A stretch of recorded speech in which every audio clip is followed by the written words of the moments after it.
In this session, we're going to be looking at issues around prevention in addictive behaviour, with a particular emphasis on how we design and evaluate public health interventions targeting in particular alcohol use and gambling.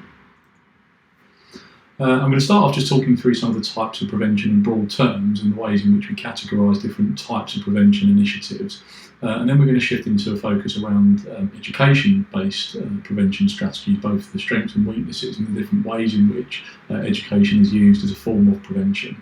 And then we're going to focus on two particular case studies regarding alcohol harms and gambling harms and prevention approaches that have been adopted, including a live case study related to some work that my colleagues and I are doing at the moment around increasing awareness of gambling-related harm and unsafe gambling practices, and then finish off with a discussion of framing and problem recognition and the relevance of that literature and evidence in regards to preventing addictions. So first off, types of prevention.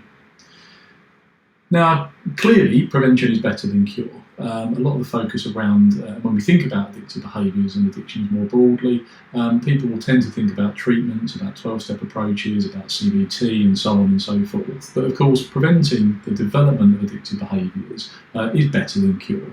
We conceptualise, or we often talk about addiction as a chronic relapsing disorder, and although to some extent that may not be a completely accurate representation in terms of at least how often people will relapse before they quit, addiction certainly is a chronic condition. It's something that people can have difficulty with over an extended period of time.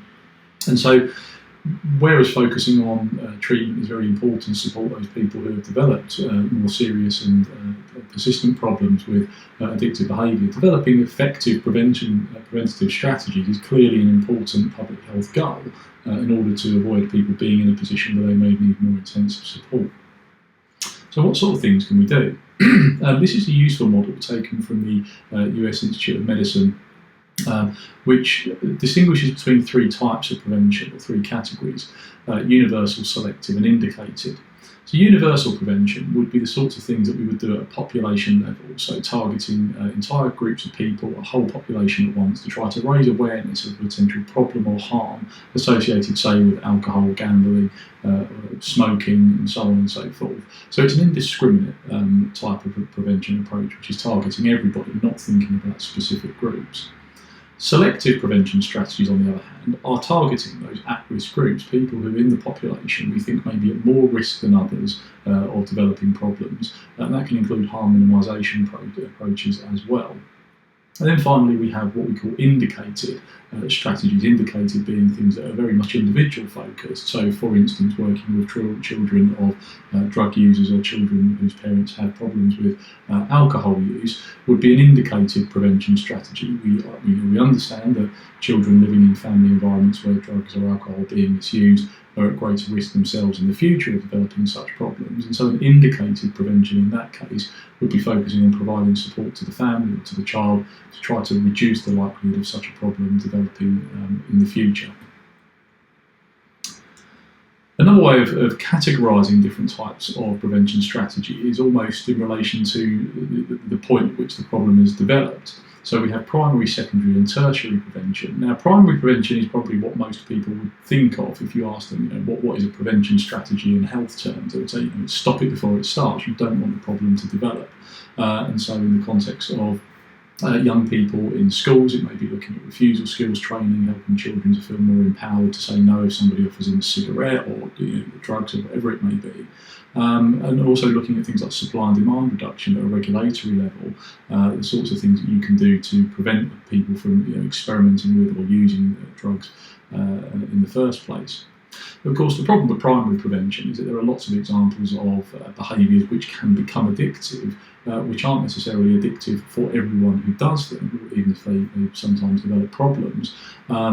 And so, it's not always realistic, I guess, is the point, to try to stop it before it starts. To stop somebody from engaging in a particular risky behaviour ever as the main way in which you aim to prevent the development of later life problems. Alcohol would be a really good example of that, whereas with smoking, we would really, primary prevention is a really important strategy. We want to stop people from even experimenting with cigarettes as a way of trying to reduce long-term harms.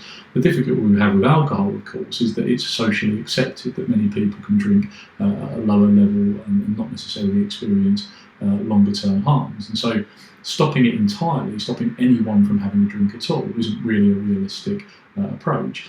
And that's why we then have secondary prevention. Secondary prevention are the sorts of prevention strategies you might implement, sort of describing it here as nipping it in the bud.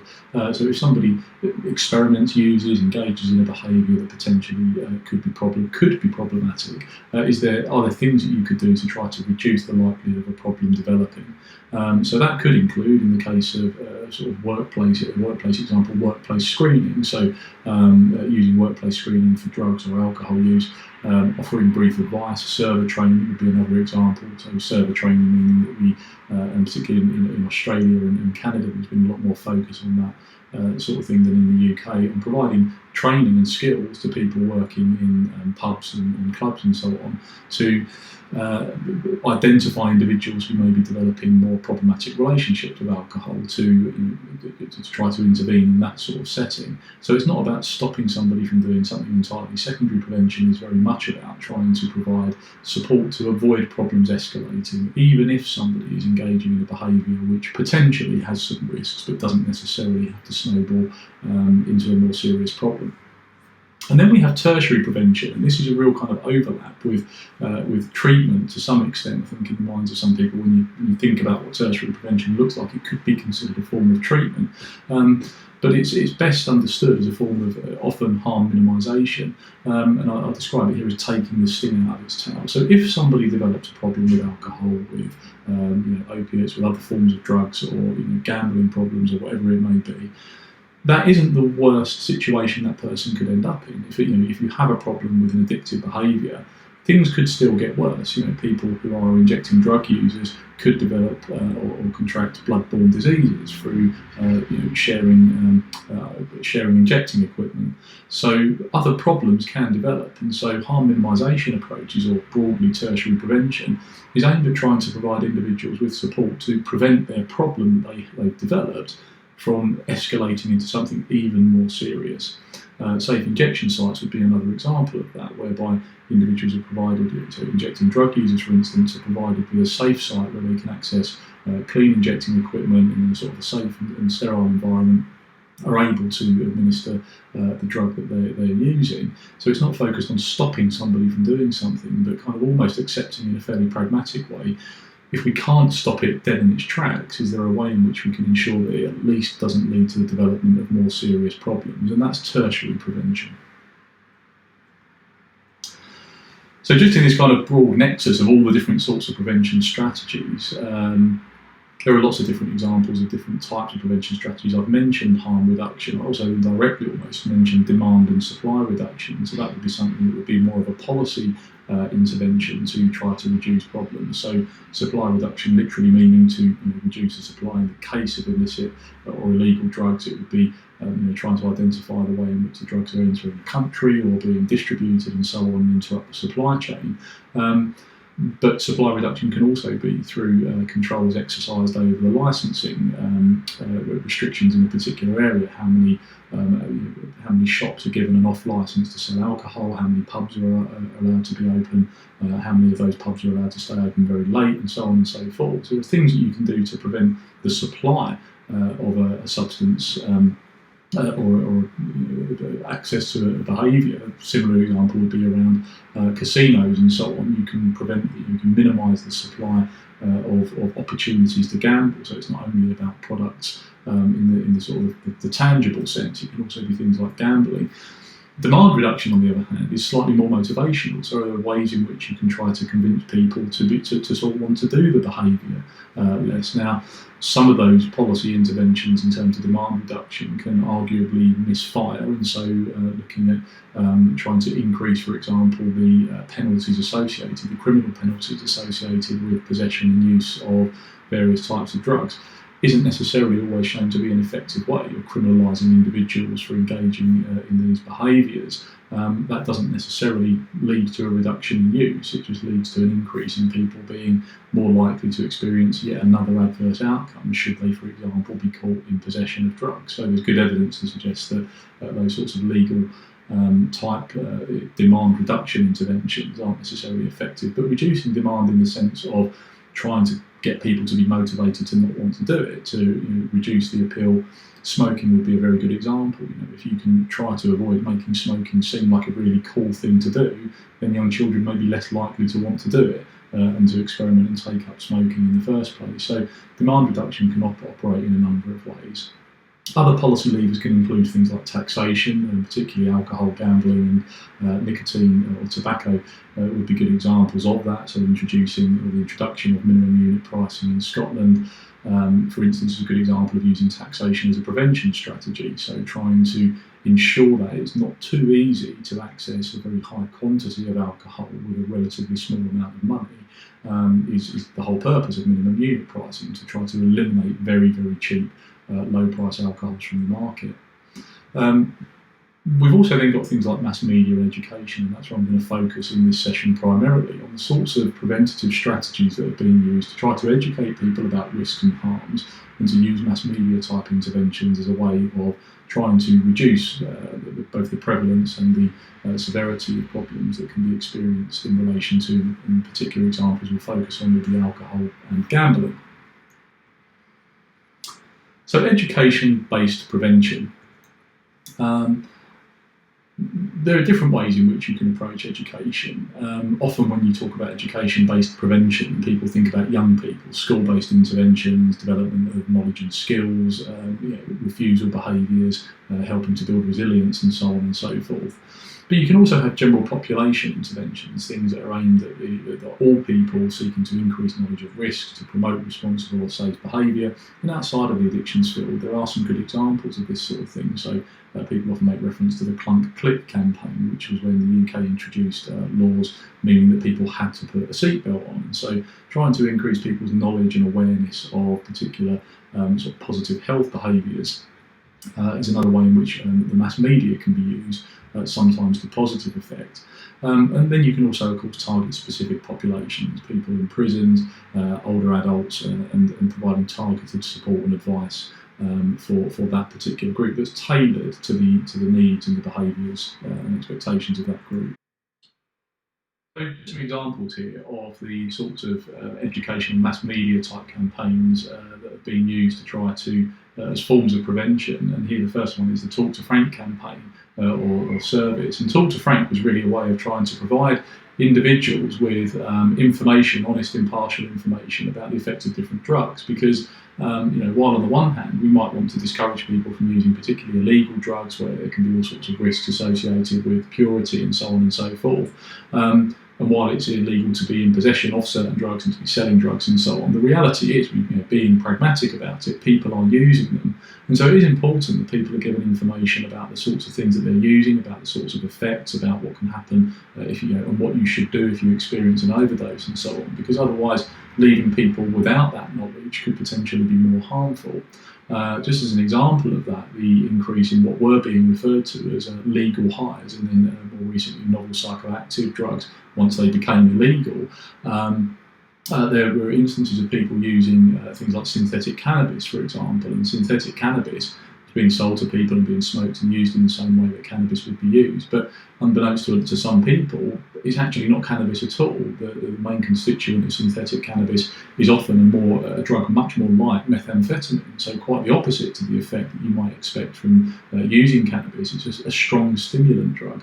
And so trying to educate people about these sorts of things, even if people are making a decision that we might objectively say, or from a public health perspective, say is actually, you shouldn't do it, it's unsafe, you're taking a risk, it's nonetheless important that people are given information so that should they nonetheless still choose to take that risk, that they're able to access information to try and reduce the potential harm that they might experience. So Talk to Frank was an initiative that was built around that kind of idea about empowering people with this sort of information. Other campaigns that focus on other aspects of the problems that can emerge as a result of people misusing alcohol, or some of the problems that can emerge from behaviours that people come to think are okay. In the nighttime economy, in this case, was a campaign called "You Wouldn't Grind Up Against a Stranger Sober, You Shouldn't Drunk." It was trying to denormalise the idea that unwanted sexual attention, particularly although not exclusively, but particularly male and female unwanted sexual attention in pubs and nightclubs and so on, trying to sort of send messages that these sorts of behaviours aren't acceptable. So you wouldn't do it drunk, you shouldn't do it. You wouldn't do it sober, you shouldn't do it drunk. Other simple information just about the idea that it takes 1 hour to process 1 unit of alcohol. So if you have a drink that contains 2 units of alcohol, it will take you approximately 2 hours to eliminate that 2 units from your bloodstream. And no matter how much you drink, and no matter whether you think you're a heavy drinker or a hardened drinker or however you might describe yourself, that's fairly consistent across most people, but it's about 1 unit per hour. If you have 15 units, it would take you about 15 hours to completely sober up, as it were. So giving simple pieces of information like that can also be useful. Here's an example: GBL plus alcohol equals coma, trying to give people information about what happens if you mix certain drugs, which can be particularly risky, in this case GBL and alcohol. The changes to the low-risk weekly drinking guidelines from the Department of Health, and this was a particularly important change, whereby it used to be the case that men was sort of recommended to not drink regularly more than 21 units, whereas for women it was 14 units. And then when the evidence was updated to review kind of updating our knowledge, as it were, about what might constitute low-risk weekly drinking, that was updated to bring it into parity, so that for men and for women, the recommendation is not to regularly exceed 14 units in order to maintain a low level of risk associated with alcohol use. And then there was this particular campaign that always stuck with me. This was back in the times, or prior to some of the new legislation that came into force around novel psychoactives, back when you could go to Camden Market and sort of buy all these sorts of things. There was this particular campaign. So, thinking of taking a legal high, please use this paper to leave a note for your friends and family before you do, just in case. There's a picture of a young man who sadly died after he took a legal high and had an adverse reaction. And essentially, this was a campaign that was more of a shock tactic, because people were kind of accessing a website that said that it would give you a free sample of this drug called Chow. And so when they sort of gave their details, it was then sent to them in the post. When they opened it, of course, it didn't contain the drug at all. It contained this note. It was an attempt to try to educate people about the potential fatal risks in some cases of drugs like this. Now, campaigns of that kind, while you can understand where they come from an emotional perspective, parents and loved ones of people that have passed away as a result of these use of these sorts of drugs, would want to send these hard-hitting messages, but at the same time, one of the difficulties around education-based campaigns is that you need to try and ensure that you don't oversell the message, that you don't introduce too much fear, because it can actually, for some people in some contexts, it can kind of push them away from accepting the tone of the message because it's pitched in the wrong way. So research has been conducted in various areas looking at what we call fear appeals. So, at what level is it appropriate to provide a degree of fear? When does that motivate people to think about changing their behaviour, but when can it sometimes demotivate them or put them off from just ignoring the message, believing that it's just not going to happen to them? But this is just a selection of some of the campaigns that are being used from an educational perspective. You can see quite a variety there in terms of the sorts of education that's being attempted. So given all of that, the question then is, does it work? Does education actually work? Well, the problem with education is, and this is extending outside of addictive behaviours into health behaviours more generally. We all know, just intuitively, we all know that we don't always do things that are in our best interest. We don't always behave completely perfectly and to make decisions that are completely, without risk and so on and so forth. People will take risks in their lives, and there can be a lot of reasons for why they might do that. So the problem, the problem with educational approaches on their own is that there's this embedded assumption that people always act to reduce their own risk. If you simply tell somebody that doing something is dangerous, that it will immediately stop them from doing it. One of the other things that's a slightly more political angle to the issues around education is, particularly if they're being mandated as the only way to try and reduce harm, then it can remove focus from thinking about other sorts of policy levers that maybe need to be pulled in order to ensure that industries aren't able to promote their products in inappropriate ways to young people, to vulnerable groups, and so on. So educational approaches on their own certainly aren't a panacea. And you do need to be quite careful in constructing educational type campaigns to ensure that you're getting the right message across. And just from this short survey that we conducted back in 2009, there's a survey of medical students who were in various stages of their study, who as part of their studies were being given a unit or a module as part of their course, teaching them about alcohol-related harms, because of course there's various, hardly any part of the medical or the healthcare service that you can work in where alcohol isn't something that you may encounter as an issue for patients. So whether you're working in surgery as a nurse or a doctor, or working in an outpatient setting as a GP, you'll regularly be encountering people for whom their excessive alcohol use may either be the cause of, or at least aggravating or exacerbating another health condition that they may have. What was interesting in this study is that we found that 56% of this group of students reported heavy and binge drinking, with 41% of them drinking at a level that put them at risk of developing dependence. So they weren't alcohol dependent, but the indication was, were they to carry on drinking in this way, they would be at significantly increased risk of developing physical dependence and sort of psychological dependence to alcohol. And 65% of them had experienced harm from their drinking, directly experienced personal harm from their drinking in the last 6 months, had some kind of accident or injury associated with their drinking. But and the reason this is relevant from an educational perspective, 98% of them were correctly able to give us all the information that we asked for with regards to UK recommended drinking limits, and there's various questions that we also asked around the types of problems that can emerge as a result of excessive drinking. So the point here being that it's not about medical students per se, but simply a group of people who had a very high level of knowledge and understanding of the health consequences of drinking alcohol excessively. Significant numbers of them were experiencing harm and drinking very heavily, despite the fact that they'd been given what you might think of as being the sort of the optimal education. It wasn't just that they'd seen posters or being given leaflets, they were literally being taught and given assessments about these sorts of consequences and pieces of knowledge. So it's a sort of a demonstration of this idea that education alone is inadequate in order to drive behaviour. Just more broadly, talking about medical students as a particular group, there are higher, even more so than university students in general. University students do tend to drink more than age-matched peers who are not at university at any given point. But we do know that medical students tend to drink even more than university students, and a lot of that is going to be situational and cultural, and social. So if you're in a situation where everyone else around you is drinking quite heavily and it's an expectation that you would as well, then it's likely that you're going to sort of follow suit. But equally, training as a medical student is a very stressful thing to do, and so it's not unusual to find that students are using alcohol and can sometimes develop, unfortunately, problems with alcohol as a result of trying to cope with some of the stress and anxiety that goes with the very intensive training that medical students go through. Moving to school-based educational interventions, it's really interesting that there was some really sort of fascinating work, sort of quite a powerful study conducted back in the 70s and 80s looking at school-based educational interventions. So many people will remember being in school, and there have been various permutations of this over the years, of either somebody coming in with the drug suitcase, so kind of a suitcase that you open up and it's got all different types of drugs in to show you what different types of drugs and injecting equipment and so on look like.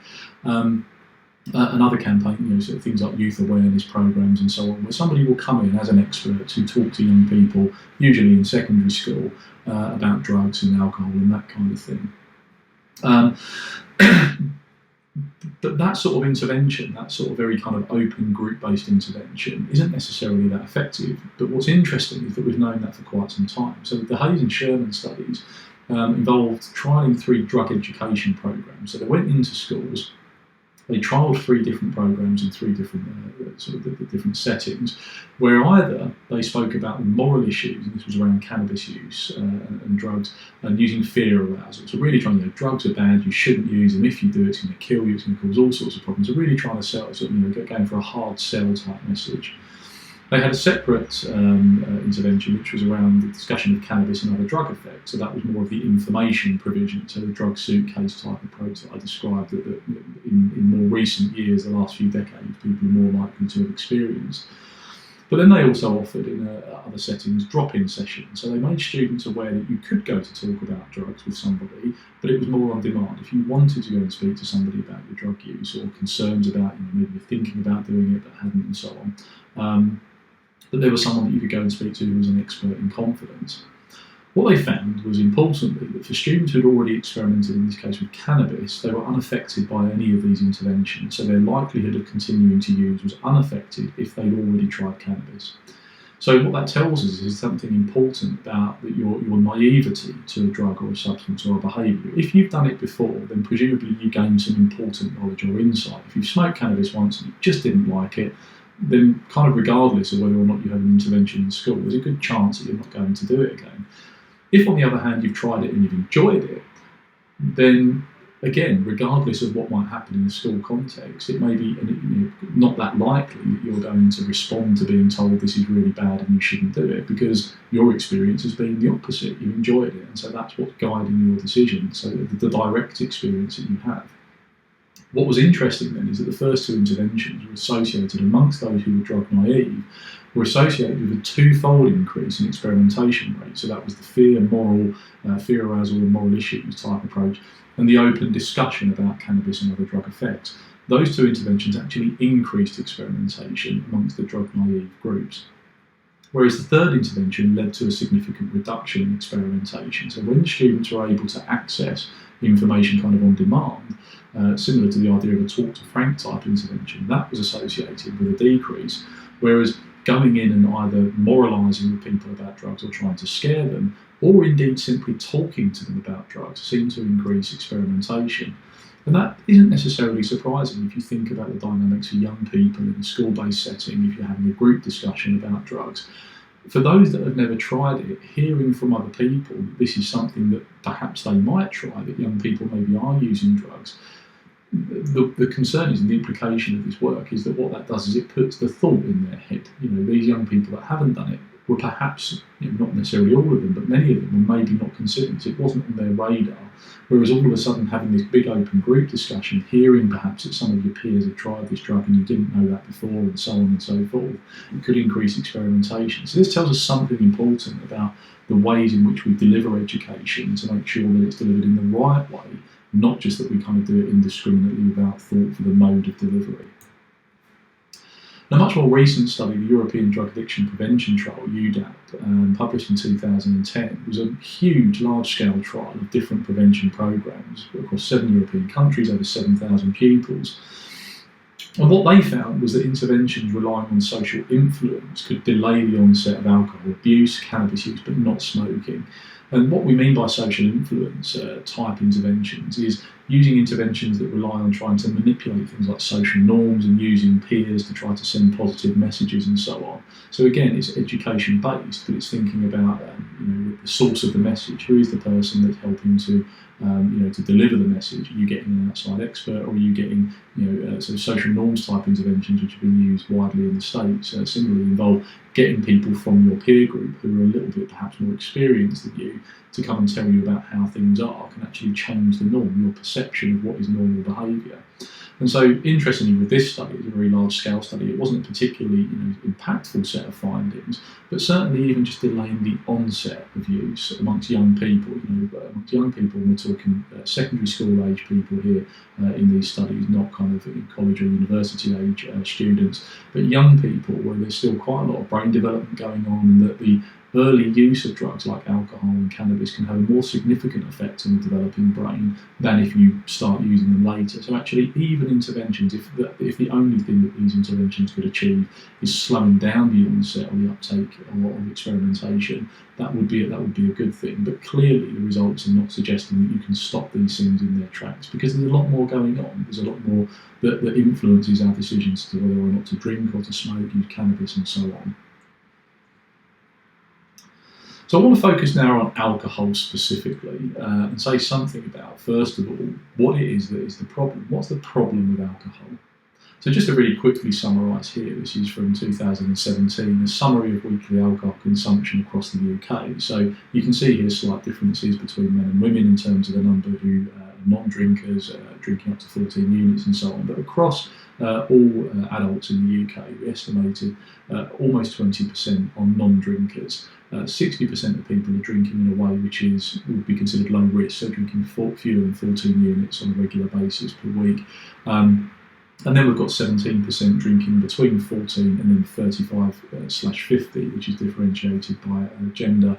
And then a relatively small number of 4% drinking higher than that. And that higher risk group isn't an alcohol dependent group necessarily. People who are alcohol dependent would be in that category, but by no means is that entire 4% a group of people who are strongly dependent on alcohol. If you're drinking 35 to 50 units a week, that's quite a lot of alcohol, but not necessarily associated with the most sort of severe forms of dependence that you might see. So it's still a continuum even within these categories. Similarly, drinking trends and interesting patterns have emerged over the last couple of decades with regards to changes both in the overall per capita consumption of alcohol, but in this figure here, taken from the General Household Survey, shows the proportion of people in different age groups in the UK between 2005 in the blue colour, 2017 in yellow, who reported being non-drinkers. And what we see here, interestingly, is that non-drinking is becoming more prevalent amongst younger age groups, so 16 to 24-year-olds, but also 25 to 44-year-olds. But we've also, on the other hand, seen a decrease in the number of adults who report not drinking amongst those who are 65 and over. So there are some interesting changes, and it's worth bearing in mind with a drug like alcohol, and I use that word advisedly. Alcohol is a drug, it's very much a drug by any definition, although we tend not to think of it in that way. I use the word in that sense to reflect that because we don't tend to think of alcohol as being a drug, we give it this special status, culturally speaking. It's really interesting when you see these changes at a cultural level, at a population level, because these are quite hard things to make happen, to force the way that people change their drinking.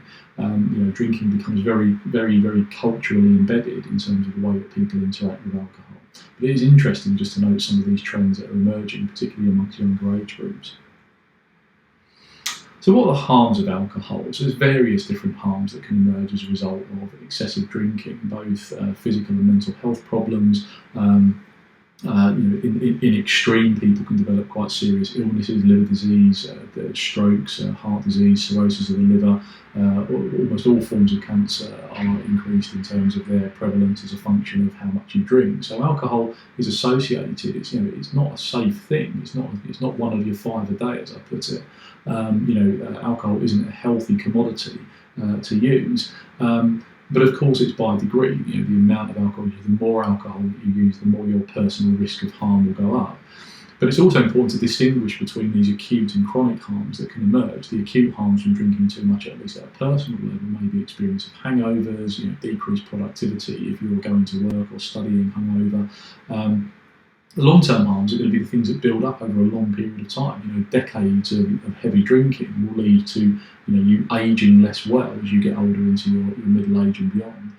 If you've been drinking very, very heavily during your younger years, even if you felt as though you were coping with it and you were able to sort of, maybe you're one of those people that don't experience hangovers quite as acutely as others may do. You may have felt that you were coping with it, but it has a long-term toll in terms of your health over your life course. But of course, there are wider social and community harms that emerge from excessive drinking. It's really important to note, and this has been for all the time I've been working in the field, this statistic has been pretty constant. Around about half of violent assaults involve alcohol in the UK, That's a really huge number when you think about it. And for alcohol to be associated with violent behaviour, violent assaults and crimes in 50% of occasions has been fairly consistent over time. 13% of road fatalities and so on and so forth. And also in the bottom right there, this image of the volume of money that's spent on alcohol, the cost to society. We've got 11 billion there associated with alcohol-related crime, so policing, criminal justice service costs, dealing with and dispensing with crimes, people potentially ending up in prison as a result of crimes committed while under the influence of alcohol and that sort of thing. So that's a lot of money being dedicated towards dealing with the criminal consequences of excessive alcohol use. £7 billion is estimated to be cost to the economy through lost productivity as a result of unemployment and sickness, and then £3.5 billion cost to the NHS for treating alcohol-related issues. Once you get past around about 11 o'clock in the evening, in most areas, almost all people that are turning up to accident and emergency departments are there for a reason related to alcohol, whether it's because of an accident or because of potential alcohol poisoning or having passed out and so on and so forth. So there's a real significant impact on the NHS in terms of the amount that we're paying to pay for the costs of alcohol-related harm. So one of the ways in which attempts have been made to try to augment the way that people engage with alcohol and drink differently is through the use of responsible drinking messages, so messages that are aimed at trying to literally get people to drink more responsibly. So what is it? What is an RDM? Well, in its simplest form, it's a message about moderation. You could sort of see it as being similar to the idea of eating well, living well, staying healthy, drink well, drink in a responsible and safe way.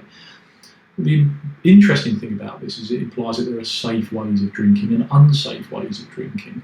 It's important to note that there is no evidence to show that low levels of alcohol use have an overall net positive health benefit. It just isn't the case. It doesn't seem to be the case that drinking a little bit is better than drinking nothing at all.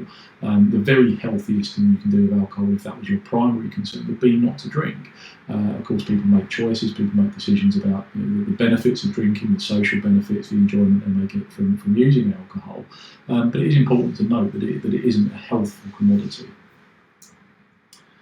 There have been attempts at formally defining responsible drinking, none of which have been particularly satisfactory. So in Barry and Goodson, they identified this from the 1977 Education Commission in the United States, who suggested that responsible drinking should be understood thusly. There are two responsible decisions a person can make about alcohol, either not to use it or to use it responsibly. It's quite an unhelpful approach to tautology, as it were. Here, a definition offered by Towers in 1994 was a bit more evidence-based. It was based on focus groups and talking to people about their understanding of responsible drinking. And what that led to was this suggestion that responsible drinking is drinking in a responsible manner that will not lead to problems for oneself and others, within specified safe drinking limits per occasion, while recognising situations where one should not drink. So that's not necessarily an unhelpful definition. It still lacks some of the sort of information that people may ask for. Well, how much is too much? How do I know if it's going to cause me problems? How much should I drink in order to avoid problems occurring down the line, not just right now, but what about problems that may occur for my health in the future? And also, how do I recognise situations where I shouldn't drink? Some may be more or less obvious than others. So the first of those definitions is neat, but it's an unhelpful tautology. What's drinking responsibly? Well, it's drinking in a responsible way. It's unhelpful. The second, as I say, still does leave some of it open to interpretation.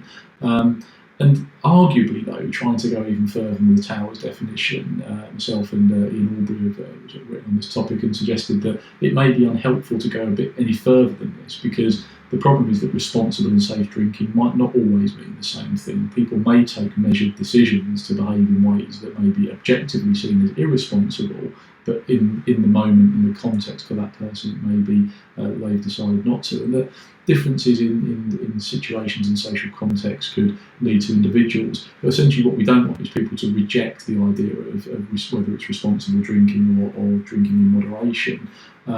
We don't want people to reject these definitions if they see them as being overly specific, but it's a real challenge in terms of how and whether indeed it's possible to communicate the idea of responsible drinking in a useful way. So is there a common understanding? By no means. There is no common understanding as to what we mean by responsible drinking. Indeed, it's been argued that the alcohol industry is keen to push the idea of responsible drinking, because by having that ambiguity, it prevents people from having a sort of a clear thought in their head about what I need to do in order to be a responsible drinker. And so is there a common understanding about how to approach this? Well, there are lots of different types of messages. I've already mentioned this sort of information dissemination, so just to give some further examples of that. So simply trying to educate people about the different numbers of units that exist within different drinks. And also this example here, a very direct responsible drinking campaigns. This was a campaign led by DrinkAware a number of years back called Why Let the Good Times Go Bad. And what the messaging here, the attempt at messaging here, was to try to send messages to people that suggested that there are certain ways of drinking that are more responsible than others, and that drinking in a more responsible way means that in the sort of the blue side of each of these, the top half of each of these posters, that there are, positive benefits from telling a joke, laughing with other people, catching up with friends. There can be positive aspects to drinking, but then going over the top, so to speak, or presumably not being a responsible drinker, can lead to you being the joke, people laughing at you, being left behind by your friends. And in each of the posters, they were offering some information that eating isn't cheating, alternate alcoholic drinks with soft ones, what's the big rush, drink too much too early and you'll miss out.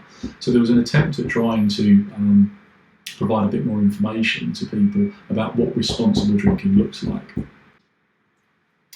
So did John sought to make a distinction between different types of responsible drinking campaigns, distinguishing between information campaigns of the type that we looked at, the units in you would be an example of that, social norms marketing campaigns and advocacy campaigns, and noted that importantly there was a lack of evaluation of any of these sorts of things, focusing particularly on behavioural outcomes. So while there are various different types of these campaigns out there, there's been a lack of consistent approach to actually evaluating not only whether we can define what responsible drinking is, but also even if we attempt to and use various of these types of campaigns to try to shape behaviour and encourage more so-called responsible drinking, we don't actually even know if that's successful.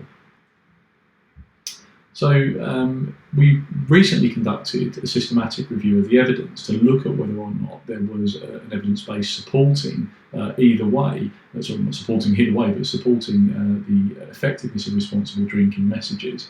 And interestingly, what we found was looking across, and so we didn't set any prior time limit, we only found 8 studies when we conducted this systematic review, the first of which was published in 1989. So there's very little evidence out there. And from this slide, it's a slightly dense slide here, but you can look at it in more detail in the paper itself. There were a number of different types of studies using different types of responsible drinking message formats, from public service announcements in print form to television advertisements to poster campaigns to online interventions. And there are also lots of different measures. Some of the studies were looking simply at changes in attitudes and understanding. Some, very few studies in fact, looked at behavioural outcomes, i.e. did the campaign lead to a change in people's drinking?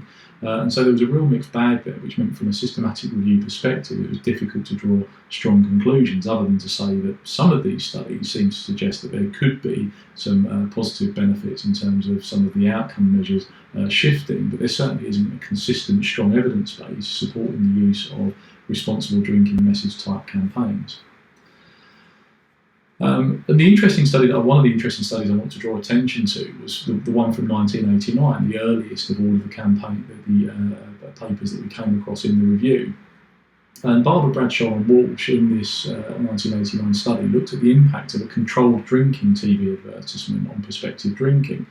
And what they had was literally a television advert that was running through a particular state in America.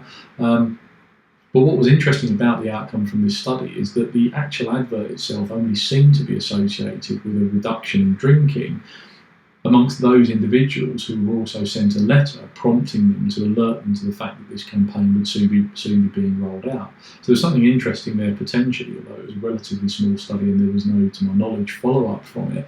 But the implication was that actually putting messages out there is one thing, ensuring people actually pay attention to them is another. and that you may have to have a kind of a more multi-layered media type campaign to ensure that people don't just kind of miss the advert as it comes on the television. Go out to make a cup of tea and don't pay attention to it when it comes on the television. Whereas if you've seen a letter, if you've been alerted to it, it may increase the likelihood that you'll notice the message when it appears in whichever media form it's being presented in. What other evidence was there? Well, from various of these studies, we know that people remember content, so as an absolute bare minimum, if people are being shown campaigns, they can remember what they've seen. It did seem to, in some of the campaigns, change perceived risks and benefits. So there are real problems about alcohol use in general, that people are very unlikely to recognise that they are at risk and are very unaware of a lot of the risks associated with alcohol use. So being able to at least maybe try to change some of the perceived risks and benefits of drinking could be positive.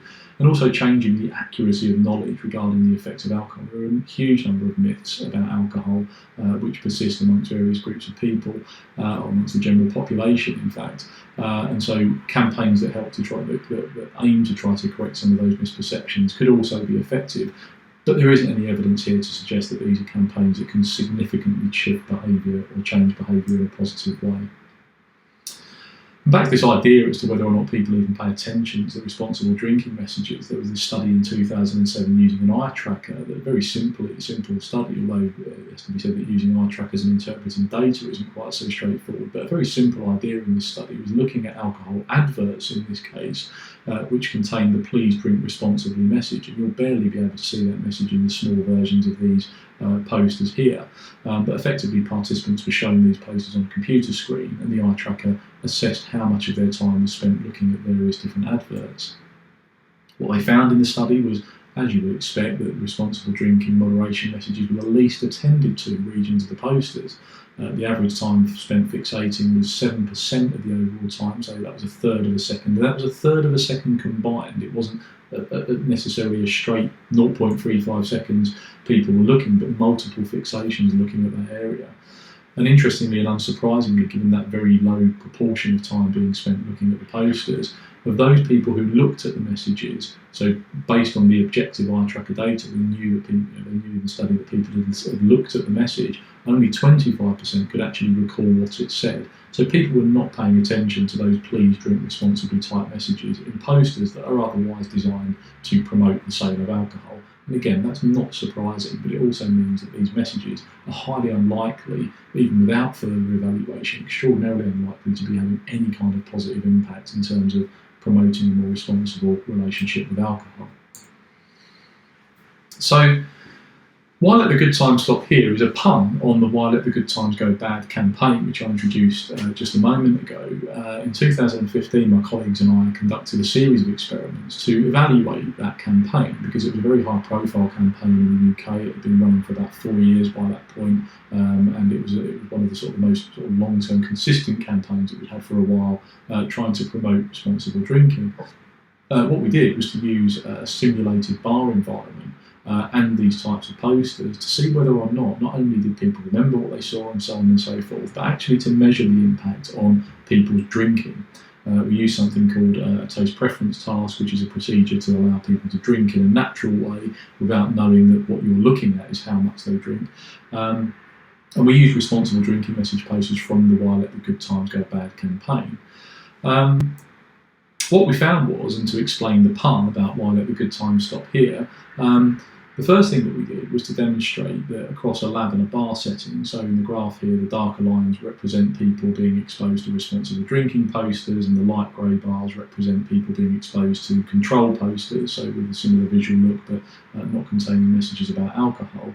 What we found was just on the left there, the overall volume of alcohol being consumed in the lab was lower overall than people consuming in the simulated bar, which was just theoretically interesting in its own right in terms of showing the alcohol, the context-dependent nature of alcohol consumption. But most importantly was that in both of those conditions, there was a significantly greater volume of alcohol consumed when people were exposed to the responsible drinking posters than when they were exposed to the control posters. So just to reiterate that point, people drank more when they were exposed to the responsible drinking posters than when they were exposed to posters unrelated to alcohol. So not just that there wasn't any effect, which is really what we had predicted. We predicted there'd be no difference between these two groups. We didn't really expect the posters to have any impact in terms of reducing consumption. What we didn't anticipate was that the posters would actually increase consumption. We looked in a second study just to replicate, to see whether or not we could replicate the effect that we observed in the smaller study, this time with a larger group. And we also, because the nature of this campaign is it wasn't just based on posters, there was also a website accompanying it with lots of information about the nature of these messages that were included in the posters. We thought what we would do is to get some participants, and everyone in this study was conducted the study in the simulated bar. There wasn't a lab condition. What we sought to do is to expose some people to the web information and other people only to the posters. And what we found here, most importantly, was again that overall people exposed to the posters drank more than people who weren't. But also interestingly, when people were exposed to the online web information, that seemed to suppress this impact of the posters in terms of increasing drinking. But still, in numerical terms, people drank slightly more, albeit not significantly. But the key piece of information from this bar chart here is that bar on the far left showing the significant increase in the amount of alcohol consumed when people were simply exposed to these posters. In a third study in the same publication, we wanted to try and understand these boomerang effects. So we knew that it had happened. We'd had sort of two replications of the same effect, showing that the posters seemed to be increasing the amount that people consumed in a naturalistic, simulated bar environment. And we wanted to know why that was, because we could hypothesise about it until we were blue in the face, but we wanted to understand why it was that people were drinking more. And of course, one of the reasons could have been, well, look, maybe these responsible drinking messages make people drink more. Maybe they're reading it and they're reacting and thinking, no, I'm not going to be responsible, I'm going to be irresponsible. So what we did was to test that by putting people in front of an eye tracker again to look at whether or not these effects would persist, but not just to see whether they persist, but if we managed to replicate the same finding again, how visually were people engaging with those posters? In this study, we also then used the Change for Life campaign, which is a more general wellbeing campaign run by Public Health England, containing general health advice, because we wanted that comparator in this case rather than a control containing no sort of health information. We wanted to see whether or not there was any difference associated with that. Just to show you what these sorts of posters look like, so the visual layout of them. This is how we analysed the layout of the posters based upon the eye tracking data. So we had, in this case, the health message at the top, swaps to get you up and about, try swapping 4 wheels for 2 feet. There was a main image, so using these kind of plasticine characters, and then there was a further info and Change for Life logo link. So this was the standard format for the Change for Life posters that we showed to people.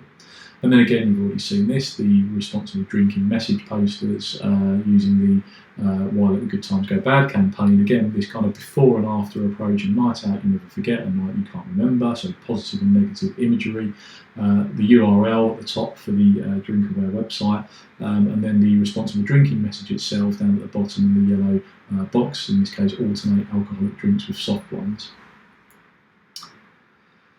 But what was interesting, not only did we replicate the same pattern in terms of people drinking more when they were exposed to the responsible drinking posters, the eye tracking data showed us a significant difference in the initial orientation. So initial orientation in visual perception research is when you're shown a particular visual scene or image, what's the first thing that you look at? And that can be quite important because it tells you something about the motivational salience of different aspects of an image. There'll be certain things that we'll be more likely to pay attention to quite quickly. And what we found was, if you look on the right there, the DrinkAware and Change for Life posters, this shows you the initial orientation.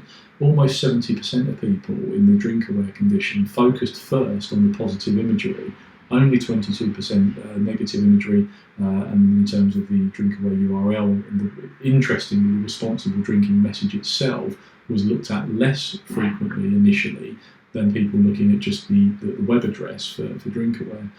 In the Change for Life campaign, interestingly, it was split between the health message and the illustration, and bearing in mind the illustration was trying to provide a visual image, as it were, as to what the key message was. Nobody went to look at the info link or the Change for Life logo first of all.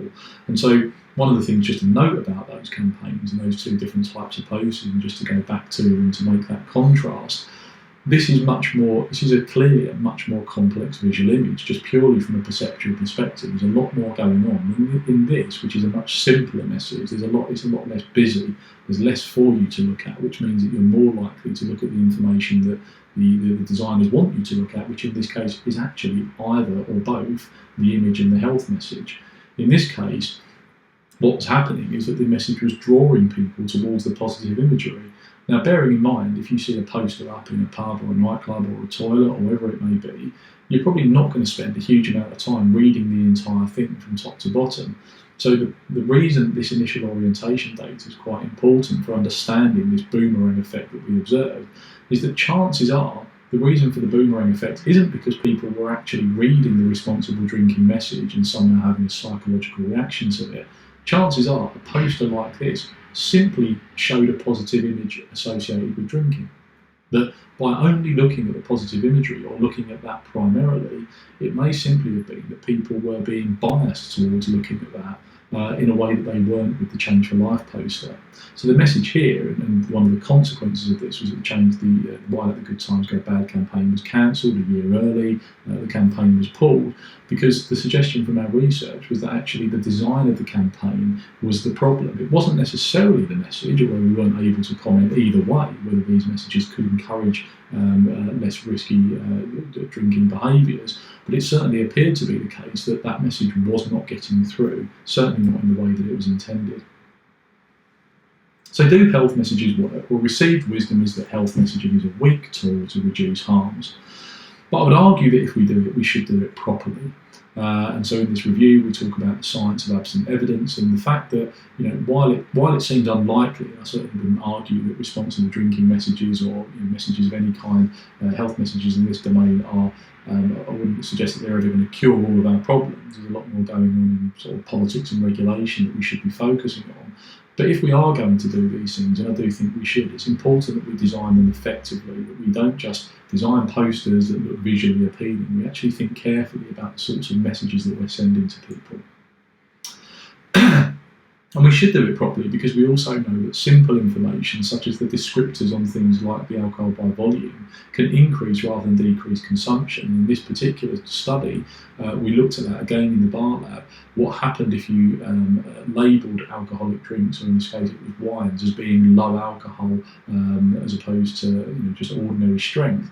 And when we did that in this study, what we found is that it increased consumption. When people thought that the alcoholic drink contained less alcohol, they actually drank more of it overall. And so it's really important that we get these sorts of messages right. We can, even in that context, thinking maybe it's a good thing to tell people this is a low alcohol drink. That could have an unintended consequence of possibly people thinking, well, I can drink a bit more of it then, which of course if they do is going to negate the fact that it's a lower alcohol beverage.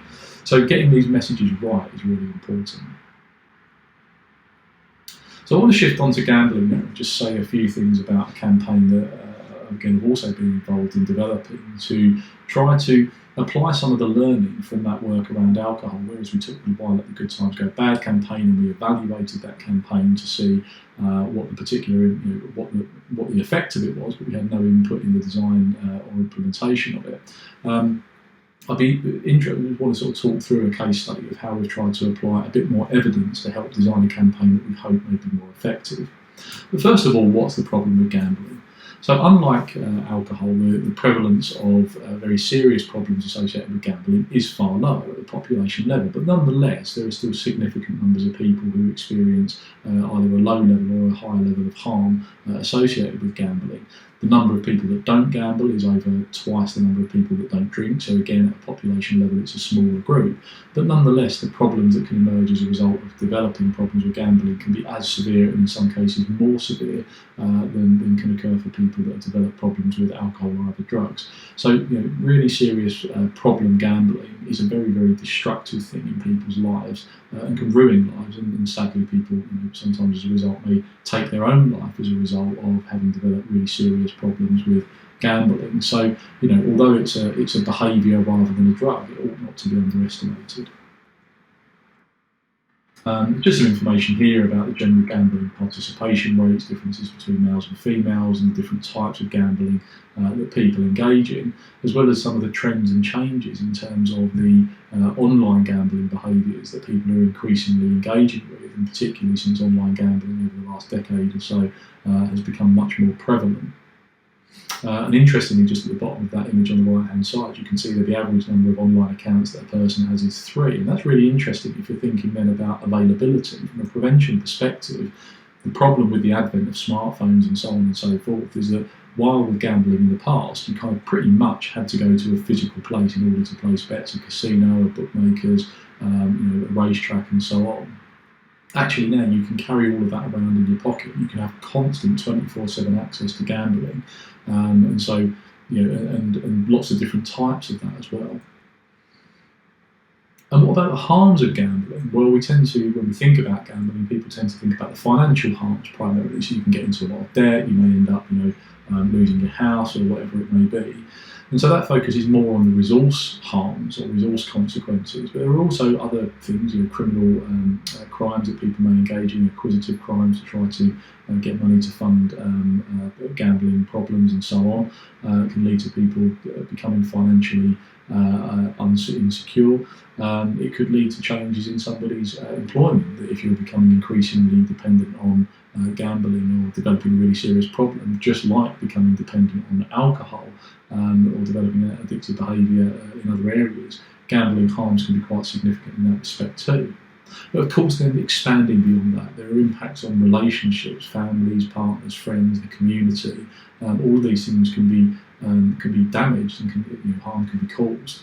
And then finally there are the impacts on health, and people would probably, if you ask them, talk about psychological, possibly and mental health consequences, but there are also physical health consequences. The sort of pressure that somebody may be on as a result of having developed really serious large debts, that kind of long-term stress can have physical health consequences as well, not just psychological mental health consequences. So there's a whole range of harms that can be caused by problem gambling.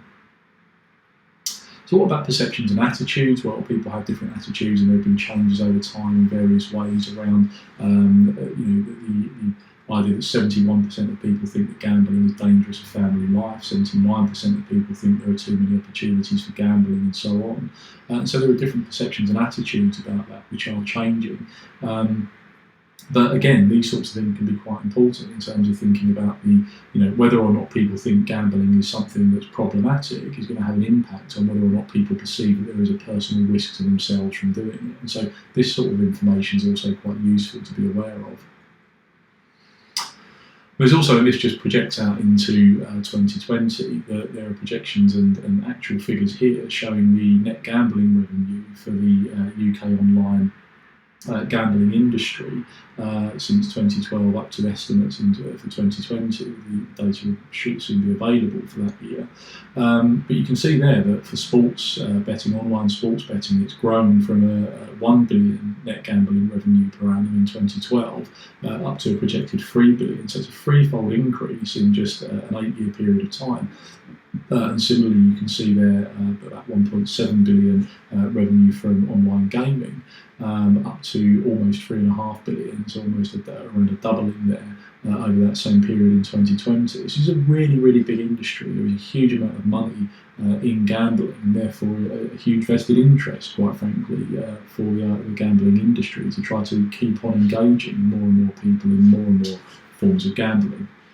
And this is happening quite quickly. That's the other thing to note. Unlike things like alcohol that have been culturally embedded in the way that people drink and the occasions that we drink and the types of things that we drink and so on, those sorts of things have been going on for generations. Our relationship with alcohol does change over time, but it's something that's been around for a while. With gambling, it's this explosion over the last sort of decade or so is quite important. So my colleagues and I have been involved in developing a public health campaign to try to address some of these concerns that are emerging about the potential risks or the actual risks to individuals as a result of their problem gambling. This was something that was initiated by the Department for Culture, Media and Sport, who asked GambleAware, who's a charity similar to DrinkAware, albeit who are funded through voluntary donations from the gambling industry, but they asked Gambleware to manage this with donations. £7 million was donated by the gambling industry to go into a campaign that was aimed at, over a 2-year period, at sports bettors. So particularly those people with this significant growth in online sports betting, to try to address the concerns about there being a growing problem in that area. Now, it sounds like a lot of money, £7 million, but it's worth just reflecting as well that the gambling industry spends around about £1.5 billion per year on online advertising alone. So only through its online gambling, I talk about it as if it's a singular entity. Of course, there are lots of companies, but the combined investment across the gambling sector in the UK is £1.5 billion. So actually, £7 million, while it sounds like quite a lot, actually is a bit of a drop in the ocean in relation to the overall size of investment being made in other forms of advertising. So what did we do? What we did was to try to take lessons that have been learned from looking at some of the things that have been done in relation to things like the Why Let the Good Times Go Bad campaign, and we suggested that in order to help first decide the way in which the campaign should be developed, to conduct something called a segmentation analysis, which was to say, if you take sports bettors, which is a rather large group across the UK, you can't just assume that everyone who's a sports bettor is a sports bettor in the same way. So what we did was design a survey in partnership with YouGov to assess lots of different factors and to look at various social demographic factors, psychographic factors, to try and understand more about the target audience, to identify who would be the best people within that group to try and target with a campaign. Because if, given the limited resource that I've mentioned, it's not worth trying to target people necessarily who don't have a problem and may never develop one. So it's important when you're designing a message to at least try to do it on the basis of an evidence base and be clear about who your target audience is, to shift it from being more of a kind of a universal to more of a selective intervention using that classification that we introduced at the start of the session. What we did identify then was that out of this entire group, there were 3 segments in particular, segments A, B and C, who were those people that seemed to be the highest risk group, who were those that were selected to be targeted by the campaign. And so segment A, people who gamble more than others to relax and escape from stresses. Segment B, people tend to struggle with gambling as they often do with other things in their lives, so poor delayed gratification. And segment C were regular bettors across sports more than others, see it as a test of their knowledge and skill, but displaying sometimes some risky behaviours. So that gave us around about 30% of the overall, just over 30% of the overall population, who then became the focus for the campaign. There was some other information that we got here then about these different groups, and there was other interesting measures that we included around the way in which people in these categories or these segments accessed media. Because of course, again, if you're looking at trying to communicate with people through social media but they're never on it, you're not going to get across to that group, versus if those people read certain newspapers or watch certain television channels and so on. So having this sort of information about how people engage with the media helps us to further develop a strategy for targeting them that would increase the chance that they would actually see the campaign at the very least. And this is just information here using something called PGSI, the Problem Gambling Severity Index, which is a means of assessing, as it suggests, the degree of problems that individuals might have with their gambling. And you can see there in segment A that 78% of people in segment A were high risk and 22% were medium risk. Just over half of the people in segment B were high risk. And then you see in segment C that although there were very few high risk, only 1% of that group were considered to be high risk gamblers. Medium to low risk accounted for about 2/3 of that group. And so there could have been an argument, in fact, to say don't include segment C in this particular campaign. The reason for including them was actually a pragmatic one, that we felt that it was possible to, that we had the resources to be able to reach out to that group as well. And so while there's nothing wrong with trying to get as, to be as targeted as possible, there's also sometimes pragmatic decisions to make about ensuring that more of maybe a primary type prevention strategy could be effective for that group, as well as for those people that already potentially have a more severe issue to overcome.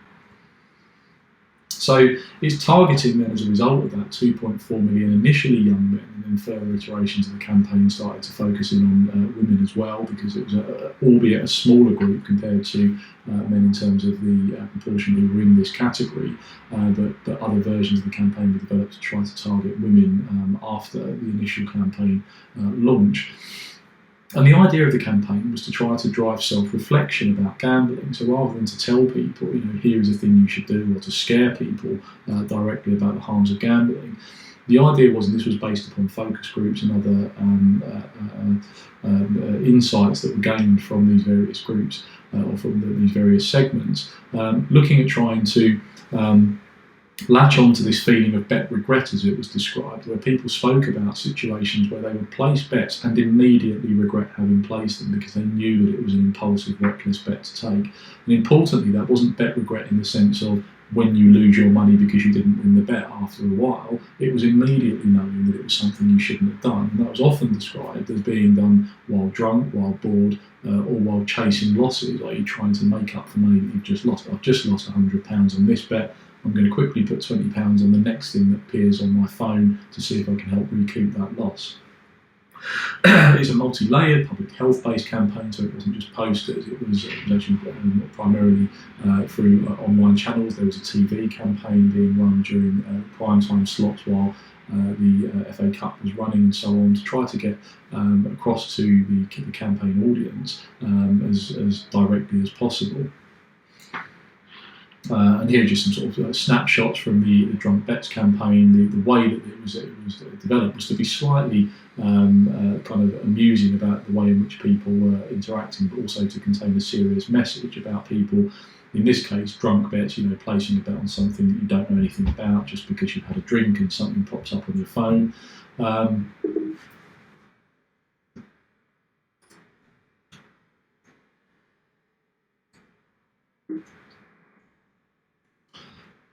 Board bets. This was people. So a picture of a guy there sitting in the toilet who was betting while bored, and then finally, the chasing losses. And this was one of the darker in tone bets. So in this particular advert, the guy says that he's going to make a cup of tea. He picks up his phone and goes and opens the app and starts placing bets. And this was one of the ones in the development of the campaign that particularly partners of people who've had gambling problems said that this really resonated with them as well, because they recognised it. They recognised occasions when their partner was telling them they were going off to make a cup of tea or go to the toilet or something, where actually they knew that they were going off to place a bet. So the idea was to try to prompt this self-reflection, to prompt this kind of psychological squirm, which from a motivational interview perspective, to get people to experience that congruence and then reflect on what they might do as a result. Now, interestingly, with this campaign, it's very difficult to develop campaigns in this sort of area when you're focusing on people who aren't yet in a position where they have a really severe problem. There was some concern that the campaign had the potential to increase self-blame and that it may drown out warnings against betting. And this, again, was a real experience in terms of the difficulties that you can have when you're trying to develop campaigns. So the question is it working? Well, there is ongoing evaluation underway to monitor the impact of the campaign. As of June last year, there were over 1,600 interviews conducted. What was really encouraging was that around 2/3 of people in the target audience who were polled recalled the campaign, which is about twice as high as you'd expect for a campaign of this kind. And over 3/4 of those were the most at risk of gambling harms. So it's getting through to people. The campaign's being recognised, it's being seen by the people for whom it's intended to be seen by. And there was some early suggestion that some of the norms around frequent betting may be changing in terms of people saying that it's an acceptable thing or not. But it remains to be seen, and there's ongoing evaluation underway to explore whether or not it's had the impact that we hope that it might do. So finally, just a word on framing. When we talk about these sorts of campaigns, one of the difficulties is getting across this idea that people have a problem. And one of the problems with the idea of a problem is that we tend to other it. We tend to think about alcohol use or gambling or problem, anything, as being something that other people have. I'm a gambler, I'm not a problem gambler. I'm a drinker, I'm not a problem drinker. and partly because we tend to think of it in that very binary way. As a consequence, people can kind of other different groups. So we found, for example, in this qualitative systematic review of qualitative studies, that people who were objectively speaking at high risk of alcohol harms just didn't see their own drinking as problematic. They recognised that they were very heavy drinkers, but they didn't think of it as being a problem. Middle-aged men, as it was in this study, contrasted their very heavy drinking with that of problem drinkers. I'm a very heavy drinker, but I'm not a problem drinker. And then seeing their own behaviour as being freely chosen, while at the same time describing proper problem drinkers, as they would see it, as being people that maybe don't have control over what they're doing. So the framing of problems can be really important in terms of then, what's the impact, what's the likely impact of a message about reducing alcohol consumption if you're talking to somebody who thinks that it's everyone else that has a problem. And so the framing of these messages and understanding the dynamics of this idea of having a problem is really important. And just finally, there was some insight that was developed and has led now to another study that we've recently begun, looking at identities around gambling. And interestingly, this is just a word cloud that highlights the things that people associated betting and gambling with. Now, this was something that had previously come across this in the literature. I hadn't previously encountered this distinction.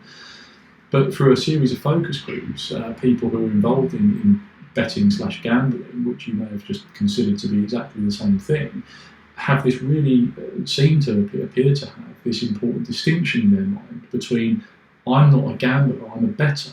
By saying that I'm a bettor, I'm describing my behaviour as something that is, a buzz, a fun, thrill. It's strategic, it's tactical. I'm making predictions. I'm using my knowledge. It's fun, and so on and so forth.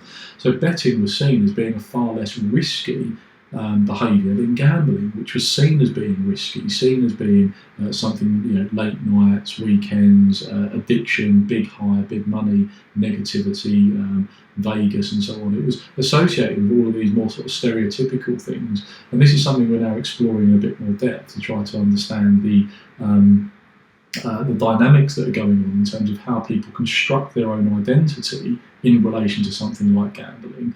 Is it the case that people are able to avoid seeing that they have a problem because you've only got a problem if you're a gambler? Whereas if you're a bettor, then you're in control. It's almost like hedge fund management, and so there's some really interesting dynamics that emerge in that respect as well, and we're doing more research at the moment to try to understand more about that.